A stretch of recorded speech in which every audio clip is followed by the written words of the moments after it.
যে আপনি নিজেই বুঝতে পারবেন আমার হজ, আমার নামাজ, আমার রোজা আল্লাহর দরবারে কবুল হইল কিনা, নামাজ হইল কিনা কাউকে জিজ্ঞাসা করার প্রয়োজন নাই।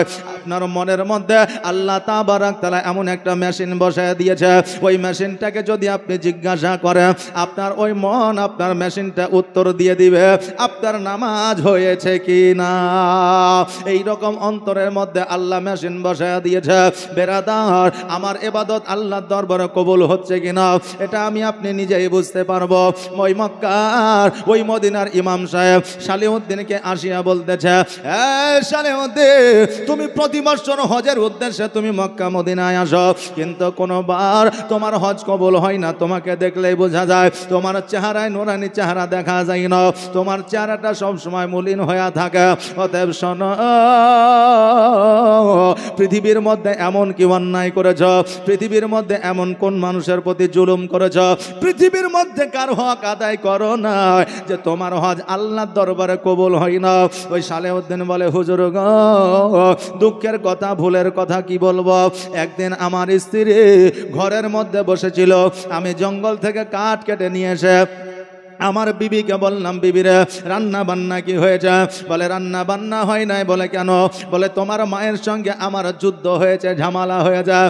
এখন বাবারে সব ঝামেলা বন্ধ করা যায়, আপনার বাংলাদেশ আর পাকিস্তান ভারতের যুদ্ধ বন্ধ করা যায়, কিন্তু বাবা সংসারে যদি শাশুড়ি আর বৌমায় যুদ্ধ লাগে, মরা পর্যন্ত ওই যুদ্ধ বন্ধ হয় না, কোনো না কোনোভাবে যুদ্ধটা আবার উৎপত্তি হয়ে যায়। বাবারে এবার ওই সালেউদ্দিন বলতেছে, আমি স্ত্রীকে যখন জিজ্ঞাসা করলাম, আমার স্ত্রী বলল যে তোমার মায়ের সঙ্গে আমার ঝামেলা হয়ে যায়, আমি রাগে রাগান্বিত হইয়া আমি সহ্য করতে না পারিয়া আমি মাকে গিয়ে পেছন থেকে একটা লাথি মেরেছিলাম। আর লাথি যখন মেরে দিলাম, আমার মনে একটা নিয়াত আসলো, আমি মাকে মারলাম, আমার বড় অন্যায় হয়ে গেছে, মায়ের কাছে ক্ষমা চেয়ে নিব। এবার মাকে যখন আমি উঠাইতে যাইতেছি, আমি লক্ষ্য করে দেখলাম আমার মা জগতে আর বেঁচে নাই।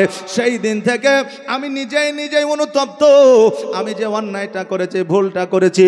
আমি প্রতি বছর মক্কা মদিনায় আসি, হজ করার পরে আল্লাহর দরবারে দোয়া করে, আল্লাহ গো, আমার দ্বারা বড় অন্যায় হয়ে গেছে, বড় ভুল হয়ে গেছে, আল্লাহ আমার অন্যায়টাকে, আমার ভুলটাকে তুমি ক্ষমা করে দাও। কিন্তু আজকে অনেক দিন হয়ে গেল, আমার ভুল আল্লাহ ক্ষমা করে না। আমার হাত ঠিক ছিল, এখন হাতটা অকাজা হয়ে গেছে। আমার পা ঠিক ছিল, আমি পায়ে চলতে পারি না। আমার চক্ষু ঠিক ছিল, কিন্তু আমি চোখে দেখতে পাই না। আমার কান ঠিক ছিল, কিন্তু আমি কানে শুনতে পাই না। আমার সর্বশরীর ঠিক ছিল, কিন্তু আস্তে আস্তে দুর্বল হয়ে যাচ্ছে। একটা কারণে আমি আমার মাকে আঘাত করেছি বলে। এবার ওই মদিনার ইমাম বলতেছে, সালেউদ্দিন শোনো রে, আজকে কেন কিয়ামত পর্যন্ত যদি আল্লাহর দরবারে দোয়া করো, কেন্দে কেন্দে যদি তোমার পানি, চোখের পানি শুকায় যায়, তবু আল্লাহ পাক রব্বুল আলামিন তোমাকে ক্ষমা করবে না। কারণ এইটা ক্ষমা আল্লাহ ততক্ষণ করবে না যতক্ষণ পর্যন্ত তোমার মা ক্ষমা করবে না। অতএব এই জায়গায় বসে না থাকিয়া চলো চলো, তোমার মায়ের কবরটা কোথায় আছে ওই জায়গায় যাব, চলো। এবার সালেউদ্দিনকে নিয়ে মায়ের কবরের কাছে যাওয়া হলো। মায়ের কবরের কাছে যাইয়া কবরটা জিয়ারত করা হলো। কেন্দে কেন্দে মায়ের কবরের কাছে গড়াগড়ি দিল। মা জননী, সন্তান অসুবিধায় থাকলে কোনো মা সহ্য করতে পারে না। সন্তানের যদি একটু জ্বর হয়ে যায়, মায়ের ঘুম হারাম হয়ে যায়। সন্তান যদি একবেলা না খায়, মায়ের খাওয়া দাওয়া হারাম হয়ে যায়। ওই মা কবর থেকে ওই সন্তানকে ক্ষমা করে দিয়েছে। যেমনই ক্ষমা করে দেওয়া সঙ্গে সঙ্গে তার চেহারায় একটা নুরানি চেহারা এসেছে, সঙ্গে সঙ্গে তার হাত ভালো হয়ে গেছে, পা ভালো হয়ে গেছে। মদিনার ইমাম বলতেছে, সালেউদ্দিন শোনো, আজকে তোমার মা তোমাকে ক্ষমা করেছে, তাই আল্লাহ তোমাকে ক্ষমা করেছে। জোরে বলেন সুবহানাল্লাহ। বাবাজি ভাইরা, জান্নাত আপনার বাড়িতে আছে। মা যদি বেঁচে থাকে, জান্নাত আপনার বাড়িতে আছে। আব্বা যদি বেঁচে থাকে, ওই আব্বা মার খিদমত করে, জীবনে দেখবেন আপনার কোনো অভাব অনটন হবে না। আজকে কর্ম করে বাড়িতে উন্নতি নয়, টাকা পয়সা পানির মতো খরচা হয়ে যায়। হাকিমের কাছে যাওয়ার দরকার নাই, উকিলের কাছে যাওয়ার দরকার নাই, কোনো ওঝার কাছে যাওয়ার দরকার নয়, কারো পণ্ডিতের কাছে বুদ্ধি নেওয়ার দরকার নয়। টুক করে মায়ের কাছে যান, মায়ের আঁচলখানা বাচ্চা ছেলের মতো ধরে মাকে বলেন, মা গো, কাজকর্ম করে আমার উন্নতি উন্নতি নয়, ব্যবসায় আমার উন্নতি নয়, শরীরটা আমার ভালো যায় না। মা, একবার সন্তানের জন্য মন খুলে দোয়া করে দাও। ওই মা যদি মন থেকে প্রাণ থেকে একবার মিচকে হাসি দিয়া সন্তানের জন্য দোয়া করে দেয়, ওই মায়ের দোয়া একমাত্র কারেন্টের মতো আল্লাহর দরবারে কবুল হয়। ওই মায়ের দোয়া আল্লাহর দরবারে কারেন্টের মতো কবুল হয়ে যাবে। আর ওই সন্তানের যত বাধা বিপদ আছে সব দূর হয়ে যাবে। জোরে বলেন সুবহানাল্লাহ। অতএব বাবারে, জান্নাত যে জায়গায় আছে ওই জায়গায় কোনোদিন আপনারা আঘাত করবেন না। পিতামাতা যতই খারাপ হোক না কেন, পিতামাতা সবাই যে ভালো হয় এটা কথা নয়। অনেক পিতামাতা সন্তানের হক মেরে খায়। অনেক পিতামাতা 4টা সন্তান আছে, একটা সন্তানকে ভালো দেখে, 3টা সন্তানকে একটু অনীহা করে, তাই বলে ভালোবাসে না এটা নয়। আপনার মানুষ যেহেতু মানুষের ভুল থাকতে পারে, কিন্তু কোনো সন্তান হইয়া কেউ বাপ মার বিচার করতে পারবে না, বাপ মাকে আঙুল দেখায় কথা বলতে পারবে না। আল্লাহ বলে, বান্দারে, দোষ করেছে তোমার বাপ, হক মেরেছে তোমার বাপ, কিয়ামতের দিন আমি তোমার বাপ মায়ের বিচার করব, কিন্তু তুমি দুনিয়াতে বিচার করতে পারবে না। এই অধিকার আমি আল্লাহ দিই নাই। জোরে বলেন সুবহানাল্লাহ। মায়ের মতো আপন আর তো কেউ হবে না, ওগো আরো তো কেউ হবে না। মায়ের মতো আপন আরো তো কেউ হবে না, জগতে আরো তো কেউ হবে না। সতলা মায়ের এমন গুণ দৈব লেখা ওয়াইবে চোর, আপন মায়ের মতো কে হবে এই সংসারে। বাবাজি ভাইরা, জালসায় আসছেন, জুলুসে যাইতেছে, ভালো কথা, কিন্তু বাবারে এইখান থেকে জ্ঞান নিয়ে যান। মাকে জীবনে আঘাত দেবেন না, বাবাকে জীবনে আঘাত দেবেন না, বিবিকে গোলাম মনে করবেন না, কারণ বিবিরা মানুষের জন্য গোলাম নয়, এটা আল্লাহর তরফ থেকে একটা নিয়ামত। জোরে বলেন সুবহানাল্লাহ। এইটা আমাদেরকে কে দিয়েছে? এইটা আমার নবী, আপনার নবী মুহাম্মদুর রাসূলুল্লাহ সাল্লাল্লাহু তাআলা আলাইহি ওয়াসাল্লাম দিয়েছে। কেন না, আমার নবী যেই সময় এসেছিলেন ওই সময়টাকে বলা হয় জাহিলিয়াতের সময়, নাকি বলেন বাবা? ওইটাকে জাহিলিয়াতের সময় বলা হতো। আজকে যে আমরা সন্তান পেয়েছি, আজকে যে আমরা কন্যা পেয়েছি, আজকে যে আমরা স্ত্রী পেয়েছি, বাপ পেয়েছি, আমার নবী না আসিলে এইগুলা আমরা পাইতাম না। আপনি বলবেন, হুজুর গো, আল্লাহ নারী পুরুষ জগতের মধ্যে পাঠিয়েছে, কারণ কোরআনে বলেছে ওয়া খলাকনাকুম আজওয়াজা, আমি যা বানিয়েছি জোড়া জোড়া, আসমান বানিয়েছি তো জমিন বানিয়েছি, নারী বানিয়েছি তো পুরুষ বানিয়েছি। অতএব শোনো, তবে আব্বা কেন পাইতাম না, বিবি কেন পাইতাম না, বিবিরা স্বামী কেন পাইতো না, আমরা সন্তান কেন পাইতাম না? কথাটা শুনেলেন, আমার নবী যদি জাহিলিয়াতের যুগে জগতের মধ্যে না আসতে, তবে আমরা স্বামী স্ত্রী এই বাঁধনটা পাইতাম না, সামাজিক ব্যবস্থা পাইতাম না, স্কুল কলেজ পাইতাম না, কোন রকমের আমরা সুবিধা পাইতাম না। ছাগল গরু ভেড়া যেইভাবে পৃথিবীর মধ্যে চলাফেরা করেছে, আমাদের ওই রকম চলাফেরা হয়ে যেত। লক্ষ্য করে দেখেন, জাহিলিয়াতের যুগে নারীদেরকে হাটের মধ্যে বিক্রয় করা হতো। বাবা বিক্রি করতো মেয়েকে, স্বামী বিক্রি করতো স্ত্রীকে, ভাই বিক্রি করতো বোনকে, আর ওই মেয়ে বিক্রি করা মেলাটা আমার নবী 6 বছরে বন্ধ করেছিলেন। জোরে বলেন সুবহানাল্লাহ। যদি মেয়েদেরকে মেলাতে যদি আপনার গোলাম রূপে বিক্রি করা হয়, ওই মেয়ে গর্ভে সন্তান ধারণ করে যখন ওই সন্তানটিকে জগতের মধ্যে নিয়ে আসবে, ওই সন্তানের বাবাকে বলতে পারবে না। আর একটা মেয়ে যখন একটা পুরুষের সঙ্গে সম্পর্ক রাখবে, সে বলতে পারবে না এটা আমার স্বামী, স্বামী বলতে পারবে না এটা আমার স্ত্রী। এই রকম সময় বাবা জাহিলিয়াতের যুগে ছিল।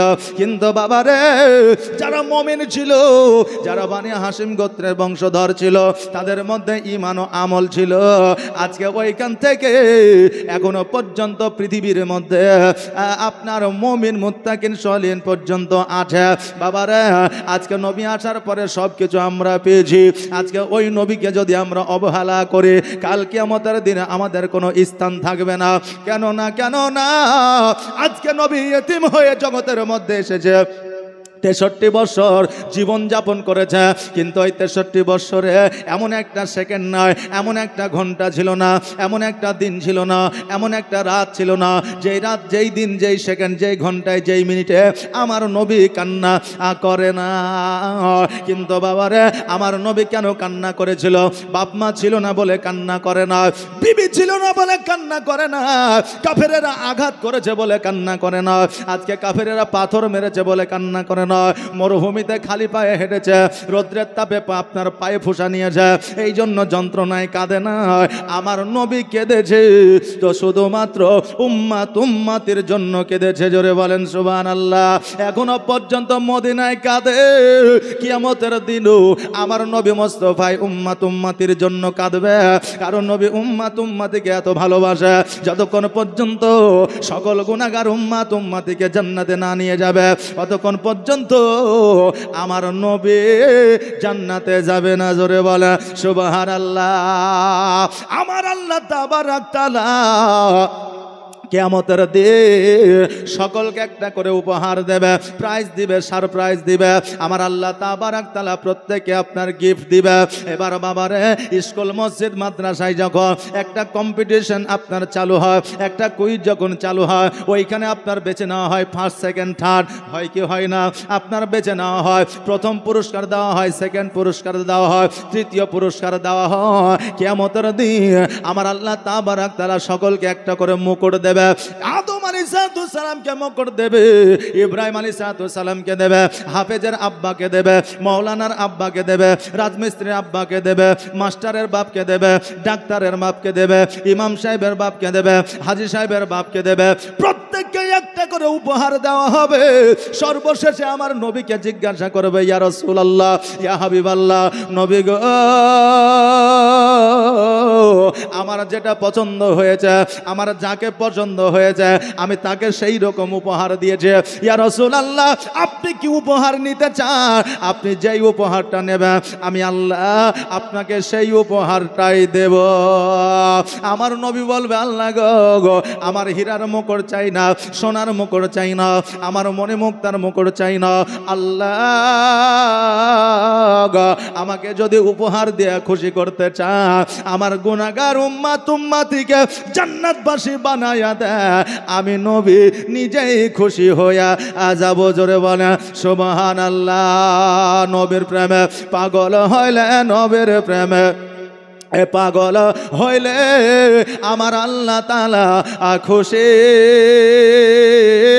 নবীর দরুদ পড়ো দিবানিশি, নবীর দরুদ পড়ো দিবানিশি।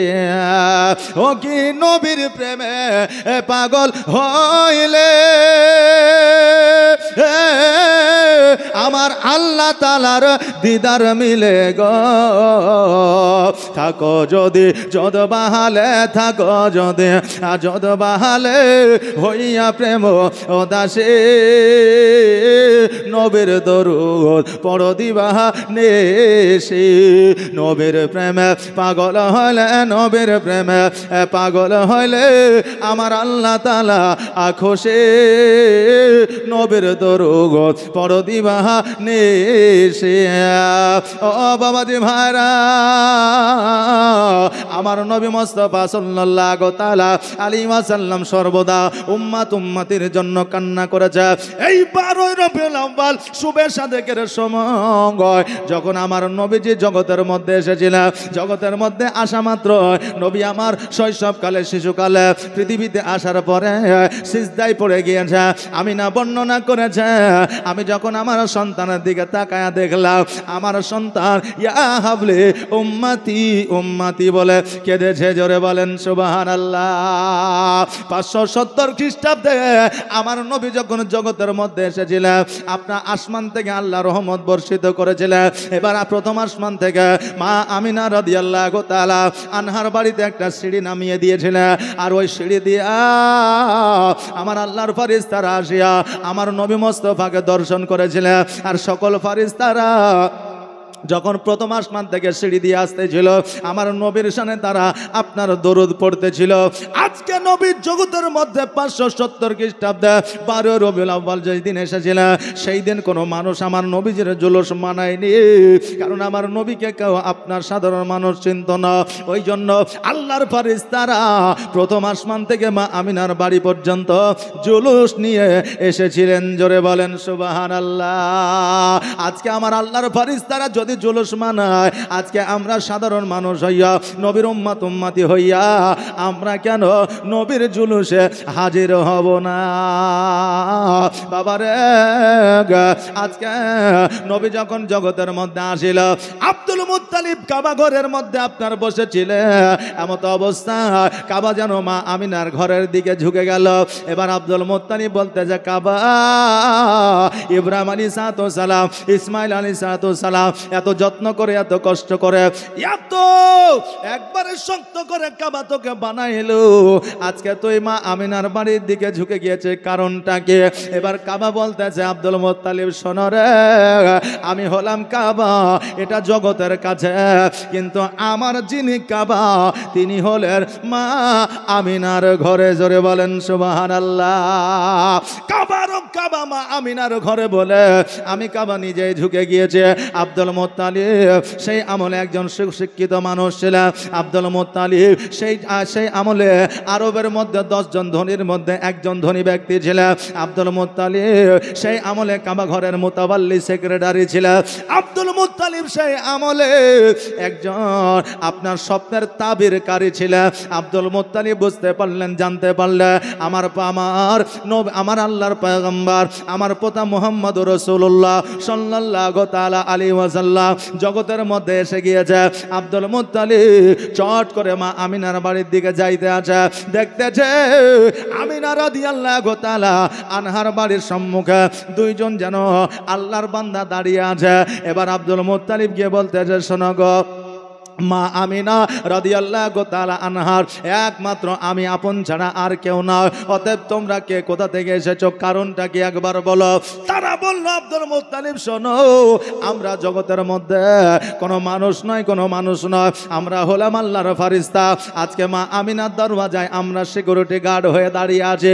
অতদিন পর্যন্ত সিকিউরিটি গার্ড হয়ে দাঁড়িয়ে থাকবো যতদিন পর্যন্ত আমার নবী মুস্তাফাকে আল্লাহর ফেরেশতারা দেখা সম্পন্ন না করবে। আব্দুল মুত্তালিব বলল শোনো রে, তোমরা আল্লাহর ফেরেশতা হও আর যে হও না কেন, আমি আব্দুল মুত্তালিব আমার পিতা জগতের মধ্যে এসেছে, আমার পিতাকে আমি দেখতে চাই, আমাকে সুযোগটা করে দাও। বলে না না না, যতদিন পর্যন্ত আল্লাহর ফেরেশতাদের দেখা না হবে ততদিন পর্যন্ত তোমাকে দর্শন করতে দেওয়া হবে না। আব্দুল মুত্তালিব বলতেছে বারে আমার পিতা আমি দেখতে পাবো না, এটা কেমন করে হয়? এবার জোরপূর্বক যখন ঘরে প্রবেশ করতে গেল, কোন রাবি বর্ণনা করেছে আব্দুল মুত্তালিবের মাথায় আঘাত করা হয়েছিল, কোন রাবি বর্ণনা করেছে আব্দুল মুত্তালিবের মাথায় হাত বুলিয়ে দেওয়া হয়েছিল। এবার যখন হাত বুলিয়ে দেওয়া হয়েছিল আব্দুল মুত্তালিব অটোমেটিক অজ্ঞান হয়ে জমিনের মধ্যে পড়ে গিয়েছিলেন। এবার 1 দিন নয়, 2 দিন নয়, 5 দিন নয়, 7 দিন পর্যন্ত আল্লাহর ফেরেশতারা দর্শন করেছিলেন আমার নবী মুস্তাফাকে। আর 7 দিন দর্শন করার পরে আবার যেন বাবা ঊর্ধ্বগমনে গিয়েছিল। এবার আব্দুল মুত্তালিবের জ্ঞানটা ফিরল। এবার মা আমিনার ঘরে গেল। আমিনা আমার পিতা জগতের মধ্যে এসেছে রে মা, দাও দাও আমার কোলে একবার উঠায়া দাও, আমার কোলে নিলে আমার কলিজাটা ঠান্ডা হবে, আমার কলিজাটা শীতল হবে।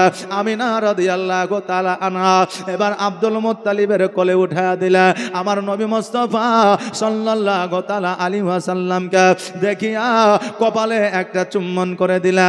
আব্দুল মুত্তালিব বলে আমিনা রে, আজকে আমার আব্দুল্লাহকে হারানো যে ব্যথা বেদনা আমার বুকের মধ্যে যে ছিল, আজকে মুহাম্মদুর রাসূলুল্লাহ সাল্লাল্লাহু তাআলা আলাইহি ওয়াসাল্লামের কপালে চুম্বন করার পরে আমি আব্দুল মুত্তালিব আমার বুকের ব্যথা বেদনা যন্ত্রণা সব কিছু যেন দূর হইয়া গিয়েছে। জোরে বলেন সুবহানাল্লাহ।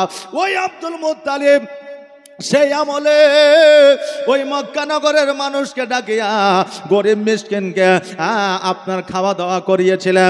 আজকে আমরা আহলে সুন্নাত ওয়াল জামাতের মানুষ, আজকে নবীর জন্মদিন উপলক্ষে আমরা যদি কিছু খাবারের ব্যবস্থা করি, অনেকেই বলে এটা করা যাবে না, আবার জুলুস বের করলে বলে এটা করা যাবে না। এরকম কথা অনেক মানুষ আছে মুসলমানের মধ্যে এটা বলে থাকে। বাবারে, আজকে তারা আবার একটা প্রশ্ন করে, আমার নবী 63 বছর জীবন যাপন করেছে, সেই নবী যেই দিন এসেছিলেন সেই দিনই জগৎ থেকে আড়াল হয়েছে, অতএব তোমরা জন্মদিনটা পালন করো, মৃত্যু দিনটা কেন পালন করো না?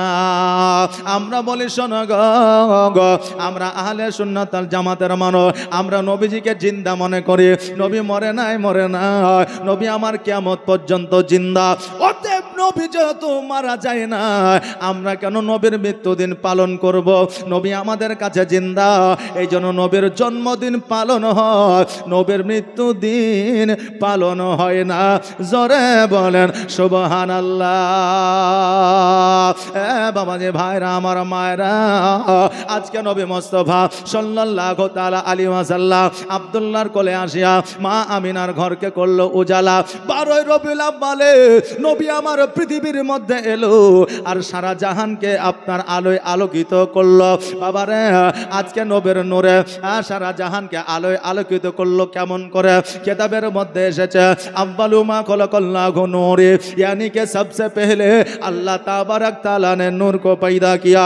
সবার প্রথমে আমার আল্লাহ তাবারাক তাআলা নূর তৈরি করেছে, আর ওই নূর থেকে নবী মুস্তাফাকে তৈরি করেছে, আর আমার নবীর নূর থেকে সারা জাহান তৈরি হয়েছে। জোরে বলেন সুবহানাল্লাহ।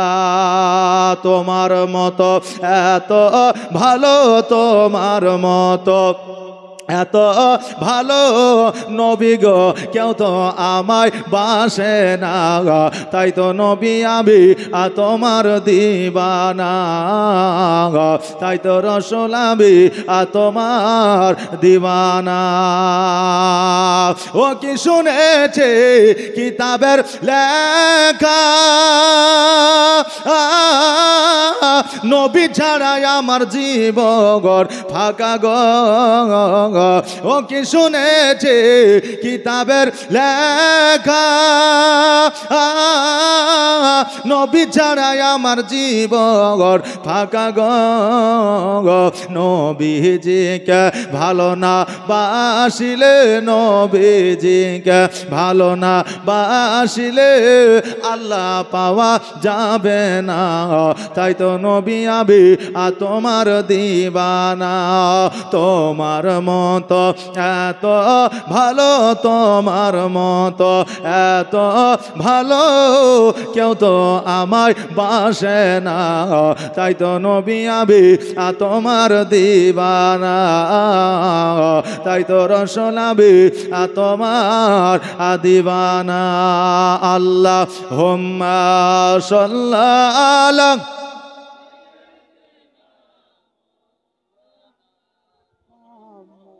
ওয়ালা আলে সাইয়্যিদিনা মুহাম্মদ।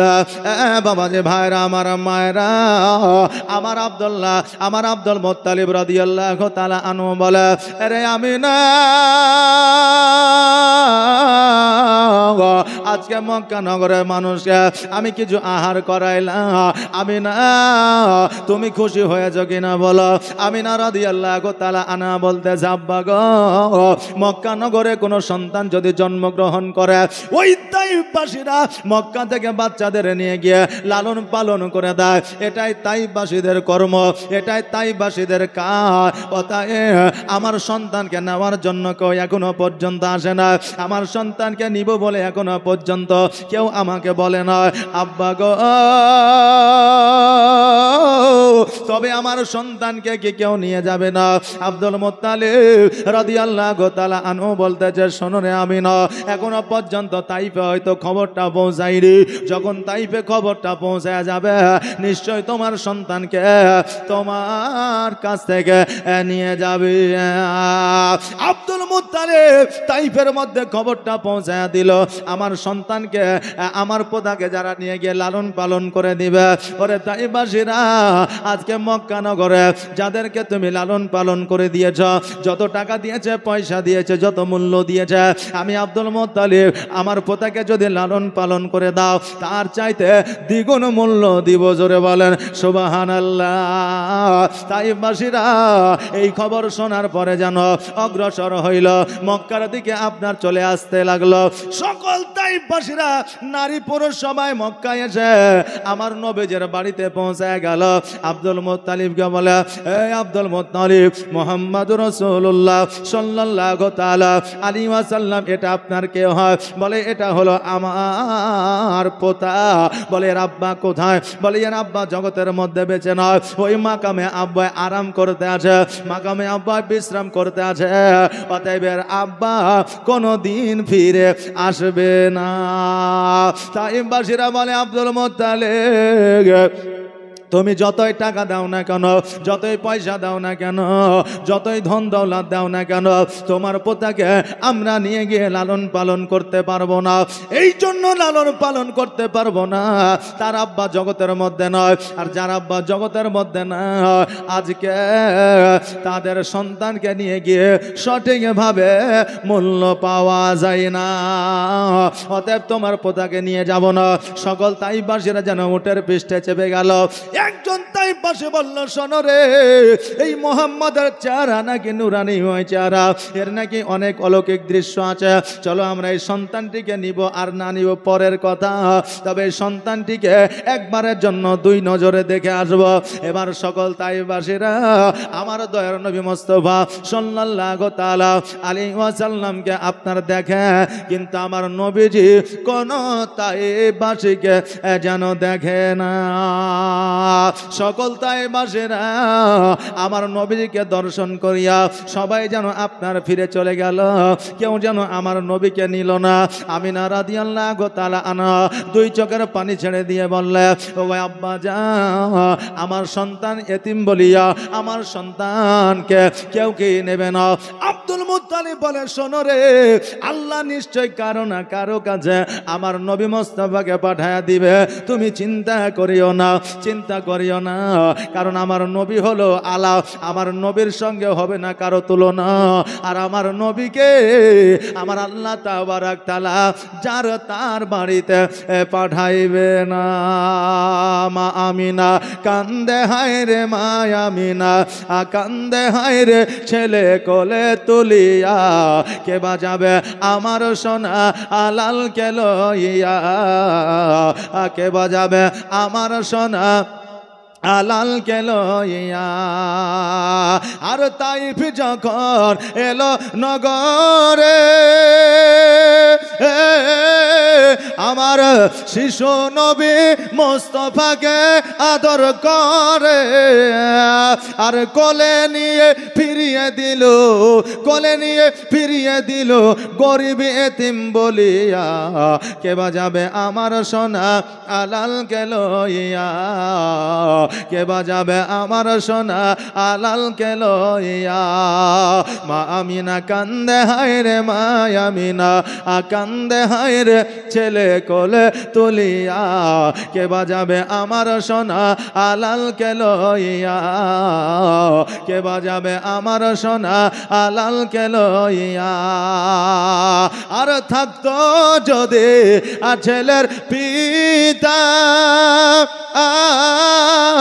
হাজার দুঃখ হলে পরে আসতো না ব্যথা, আর তাহার কথা বলে বলে কলিজা যায় ফাটিয়া, কে বাজাবে আমার সোনা আলাল কে লইয়া, কে বাজাবে আমার সোনা আলাল কে লইয়া।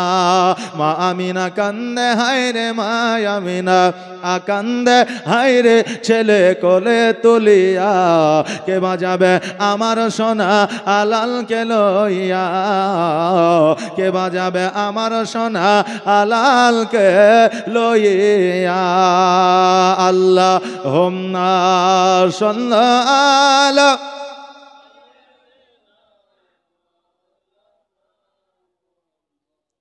ওয়ালা আলে সাইয়্যিদিনা মাওলানা মুহাম্মদ মোহাম্মদ। বেরাদার, এইদিকে তাইফের মধ্যে আরো একজন মহিলা ছিল, যার নাম ছিল দাইমা হালিমা রাদিয়াল্লাহু তাআলা আনহা। উনি বাবা শুয়ে আছেন, অসুস্থ মানুষ, ওনার শরীর আপনার বাবা সুস্থ হয় না, ঘুমের মাধ্যমে স্বপ্নের মাধ্যমে দেখতে আসে উনাকে বড় পিপাসা লেগেছে, পানির জন্য মরুভূমিতে ছোটাছুটি করতে আসে। হঠাৎ করে লক্ষ্য করে দেখে আপনার পাহাড়ের ওপর থেকে ঝর্ণার ন্যায় যেন আপনার পানি পড়তে আছে। আমার হালিমা তো সাদিয়া রাদিয়াল্লাহু তাআলা আনহা, উনি যেন ছুটতে ছুটতে যাইয়া তালুতে পানি নিয়ে যখন পান করতে যাবে, একজন মুখ বাড়া দাড়ি, মাথায় তার পাগড়ি, গায়ে তার জুব্বা, হাতের মধ্যে বাড়ি দিয়ে যেন পানিটা ফেলে দিল। হালিমা বলতেছে, শোনো গো, আমি কি এমন দোষ করেছে, কি এমন অপরাধ করেছি, কি এমন অন্যায় করেছে, আমাকে এত পিপাসা লেগেছে তবু আপনি পানিটা পান করতে দিলেন না। এবার ওই মুরব্বী বলতেছে, হালিমা, আজকে যদি তুমি এই পানিটা পান করে নাও, মক্কা নগরে এমন একটা সন্তান জন্মগ্রহণ করেছে, ওই সন্তানটিকে তুমি পাইবা না। আর ওই সন্তানটিকে তুমি যদি না পাও, তোমার পৃথিবীর মধ্যে মঙ্গল হবে না। আর যদি সন্তানটিকে পেয়ে যাও, তোমার এই পৃথিবীতেও মঙ্গল হবে, পরের পৃথিবীতেও মঙ্গল হবে। হালিমা বলতে চা, শোনো গো, আজকে আমাকে মক্কা নগরে কেউ সন্তান দেয় না, কারণ আমি আমার নিজের সন্তানকে দুগ্ধ দিতে পারি না, আমার খেজুর গাছে খেজুর ধরে না, আমার ছাগল বকরিতে দুগ্ধ দেয় না, আমি হালিমা আমার বাড়িতে খাবার জোটে না, এই জন্য মক্কায় কেউ আমাকে সন্তান দেয় না। ওই মুরব্বী বলতেছে, হালিমা, তুমি শুধু একবার মক্কায় যাও, ওই সন্তান দিবে আমার আল্লাহ তোমাকে। জোরে বলেন সুবহানাল্লাহ। হালিমার যেন চট করে স্বপ্নটা বাবা ভেঙে গেছে। এবার ওই হালিমা তো সাদিয়া রাদিয়াল্লাহু তাআলা আনহা স্বামীকে ডাক দিয়ে বলতেছে, স্বামী গো, আমি রাত্রিবেলায় এমন একটা স্বপ্ন দেখেছি, ওই স্বপ্নটা যদি বাস্তবায়িত হয়ে যায়, ওই স্বপ্নটা যদি আমার সত্য হয়ে যায়, আমাদের এই পৃথিবীতে মঙ্গল হবে, পরের পৃথিবীতে মঙ্গল হবে। হারিস বলতেছে, বিবি রে, কি এমন স্বপ্ন দেখেছো, বলো বলো। এবার হালিমা বলতেছে, মক্কা নগরে এমন একটা সন্তান জন্মগ্রহণ করেছে, ওই সন্তানটিকে নিয়ে এসে যদি আমরা লালন পালন করে দিতে পারি, তবে আমাদের ভাগ্যের দুয়ার খুলে যাবে। হারিস বলতেছে, বিবি রে, তোমার যত কথা আছে মনের কথা আমাকে বলো, কিন্তু মক্কায় সন্তান নিতে যাওয়ার কথা বলিও না, কারণ মক্কায় আমাদের কেউ সন্তান দেয় না। বিবি বলতেছে, স্বামী গো, একবারের মতো আমার রিকোয়েস্ট, আমার আবেদনটা আপনি শোনেন, এইবারের মতো চলে, যদি আমরা সন্তান না পাই, কিয়ামত পর্যন্ত না খেয়ে যদি মারা যায়, মক্কায় আর সন্তান নেওয়ার জন্য যাব না। জোরে বলুন সুবহানাল্লাহ। আহারে বাবা, বিবিরা যদি আপনার যত্ন সহকারে আদর করে, বিবিরা যদি আপনার মিচকে হাসি দিয়ে স্বামীদেরকে আপনার কথা বলে, ওই স্বামীরা কিন্তু কথা শোনে না, রাজি হয়ে যায়। স্বামীরা যদি রাগ পর্যন্ত করে, বিবিরা হাসি দিয়ে যদি স্বামীর সঙ্গে কথা বলে, তবে ওই স্বামীর রাগ ভেঙে যায়। কিন্তু বাবারে, বর্তমানে কিছু বিবি আছে, যদি স্বামীর প্রতি রাগ করে লেয়, ওই স্বামীকে চাউমিন, বিরিয়ানি, এগরোল দিয়ে সে খাইয়ে তারপরে রাগ ভাঙানো যায়। বাবাজি ভাইরা, আজকে স্বামীরা যদি আপনার, বিবিরা যদি খুশি থাকে, স্বামীদের মন মানসিকতা ভালো থাকে, আর স্বামীরা যদি আপনার খুশি হয়, বিবিদের আপনার টেনশন লেগে যায়। এর মধ্যে কিছু কারণ আছে, নাহলে এত কেন খুশি, কথা বললেন না বাবা। একজন যুবক আপনার শুধু ঘেরে বেড়ায় এদিক আর ওদিক, বিবি বলছে নামাজ পড়তে পারো না, রোজা করতে পারো না, শুধু ঘুরে বেড়াও, ব্যাপারটা কি, তুমি শুধু এদিক ওদিকে ফোন করো। এবার স্বামীর রাগ করে নামাজ ধরে নিয়েছে, কথা বললেন না, স্বামী রাগ করে নামাজ ধরে নিয়েছে, বিবি ফোন করে বলছে, দেখ রে, ওই আমার বন্ধু বান্ধবী, আজকে আমার স্বামীর মন মানসিকতা এত খারাপ, জগতের মেয়েদেরকে দেখে আর মন ভরে গেছে, এই জন্য মসজিদে যাচ্ছে নামাজ পড়তে, ওই জান্নাতের হুর নেওয়ার জন্যে। কথা বললেন না বাবাজি ভাইরা। এই জন্য স্বামীরা খুশি থাকলে বিবিরা অনেকে নারাজ হয়, আর বিবিরা খুশি থাকলে স্বামীরা বাবা খুশি হয়ে যায়। বেরাদার, আমার হালিমা ওই হারিসকে বলতে যে স্বামী গো, আজকে আমার শেষবারের মতো একটা আবেদন রাইখা দে, এবার মক্কা নগরে আমরা যাব সন্তানটি নেওয়ার জন্য। যদি ওই সন্তানটি আমরা পাই তবে আমরা নিয়ে আসব, আর যদি না পাই কিয়ামত পর্যন্ত তার সন্তান নেওয়ার জন্য যাব না।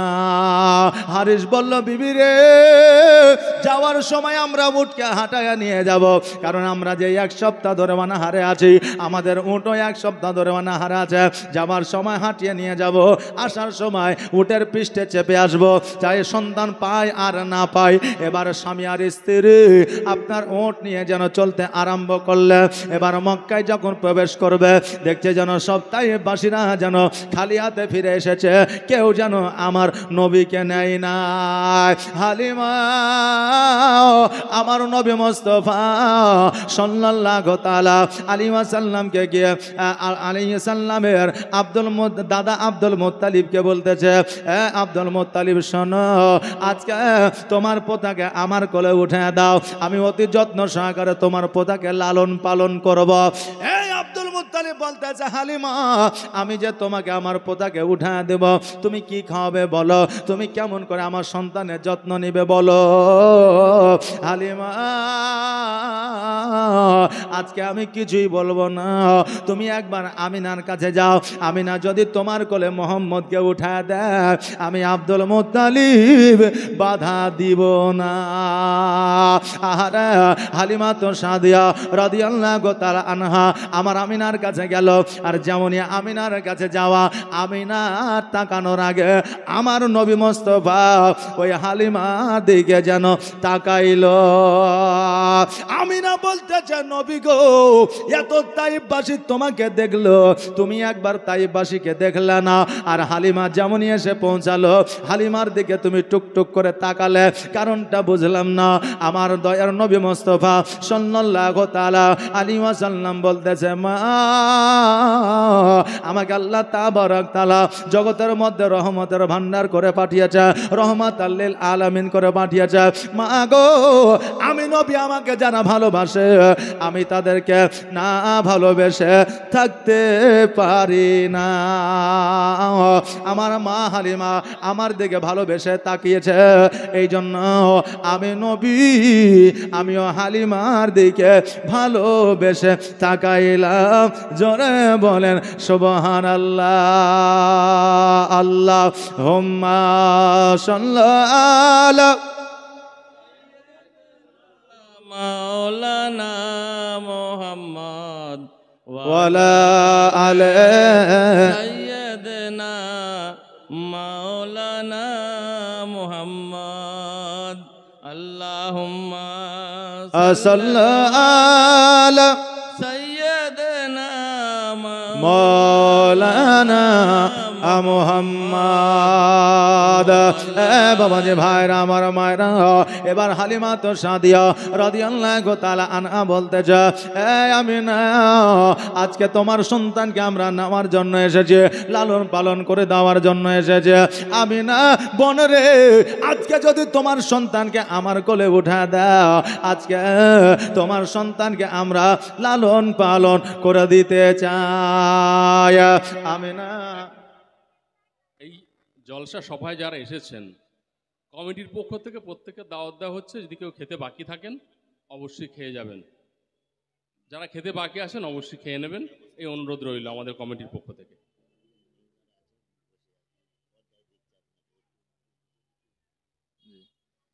দরুদ পড়েন, আল্লাহুম্মা সাল্লি আলা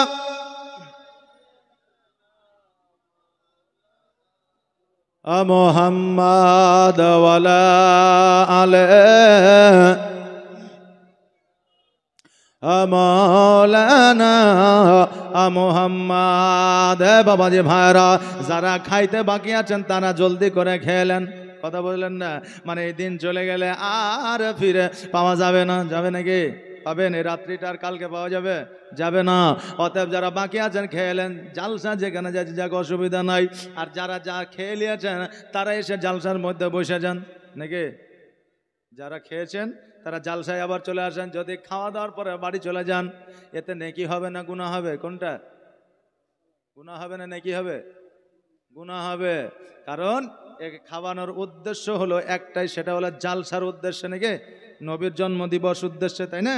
তাহলে যদি এইটাকে যদি আপনি প্রাধান্য না দেন, খাইয়ে চলে যান, গুনাহ হবে। বাবাজি ভাইরা আসেন একবার লক্ষ্য করে শুনে যা আমার নবীর জীবনী। এবার আমার মা হালিমা বলতে যাবি না, তুমি যদি আমার কোলে উঠায় দাও আমি তোমার সন্তানকে নিয়ে গিয়ে লালন পালন করে দিব।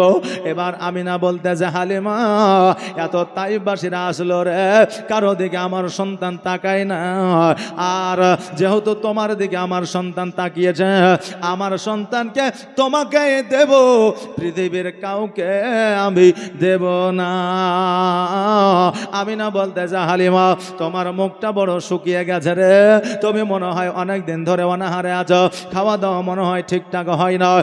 হালিমা, আজকে তুমি মোহাম্মদকে একবার কোলে নাও, আমি ঘর থেকে কিছু খাবার নিয়ে আসি।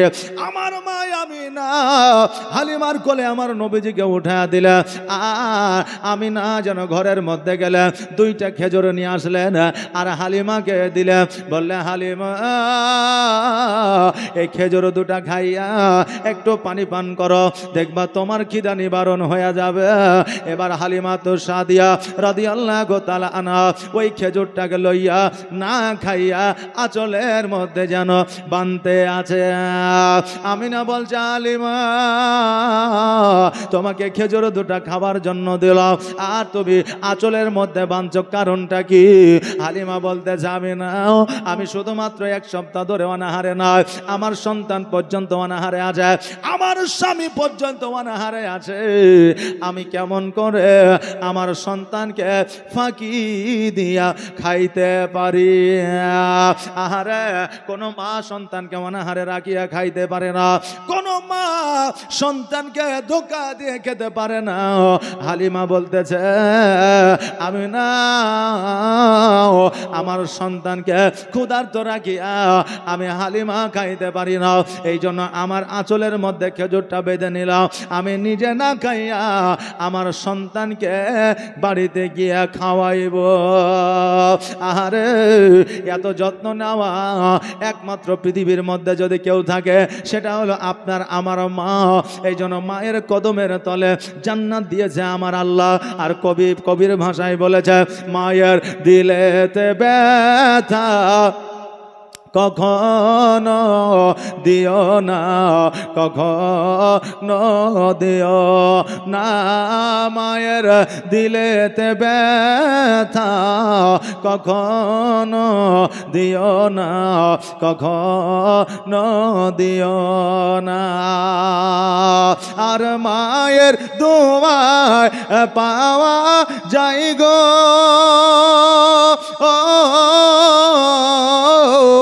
মায়ের দোয়ায় পাওয়া যায় গো জান্নাতের ঠিকানা, মায়ের দিলেতে ব্যথা কখনো দিও না, কখনো দিও না, মায়ের দিলেতে ব্যথা কখনো দিও না, কখনো দিও না। দেখো তোকে দোকানে রবে আর ছেলের খুশির তরে মা মরতে রাজি হবে। দেখো তোকে দোকানে রবে আর ছেলের খুশির তরে মা মরতে রাজি হবে। আর জীবন দিলেও শোধ হবে না, আর জীবন দিলেও শোধ হবে না, মায়ের দুধের দে না, মায়ের দিলে দে ব্যথা কখনো দিও না, কখনো দিও না। আর মায়ের দোয়ায় পাওয়া যায় গো জান্নাতের ঠিকানা, মায়ের দিলে দিলেতে ব্যথা কখনো দিও না, কখনো দিও না। আল্লাহ হুম্মা সাল্লাল্লাহু সাইয়্যিদানা মাওলানা মুহাম্মদ ওয়া আলা আলি সাইয়্যিদানা